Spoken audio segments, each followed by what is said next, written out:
అప్పుడప్పుడు ధైర్యానికి కూడా తెలీదు అవసరానికి మించి తను ఉండకూడదని. అప్పుడు భయానికి తెలియాలి తను రావాల్సిన సమయం వచ్చిందని.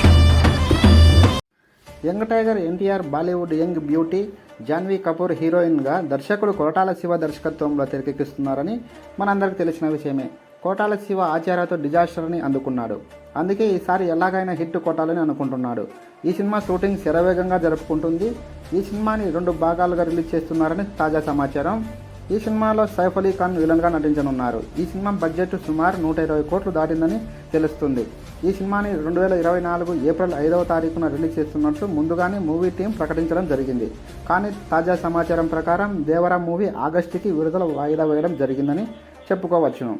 ఎందుకనగా ఏపీలో ఏప్రిల్లో 2వ వారంలో ఎలక్షన్లు ఉండడం వలన ఎలక్షన్ల ప్రభావం సినిమా మీద ఉంటుందని చిత్ర నిర్మాతలు భావించారు.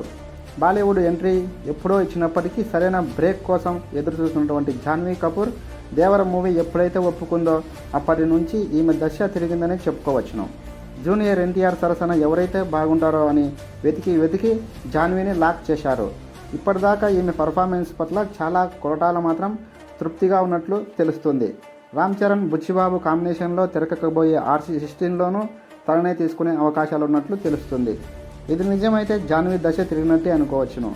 దేవరలో జాన్వీ కపూర్ సముద్ర తీరంలో తిరిగే బెస్తల పిల్లగా నటించనుంది. ఈ సినిమా కోసం ఎంతమంది ఫ్యాన్స్ వెయిట్ చేస్తున్నారో కామెంట్ చేయండి. ఈ వీడియో నచ్చినట్లయితే ఒక లైక్ వేయండి. అలాగే ఇలాంటి మరిన్ని వీడియోస్ కోసం మన ఛానల్ని తప్పకుండా సబ్స్క్రైబ్ చేసుకోండి. Thank you very much. జై హింద్.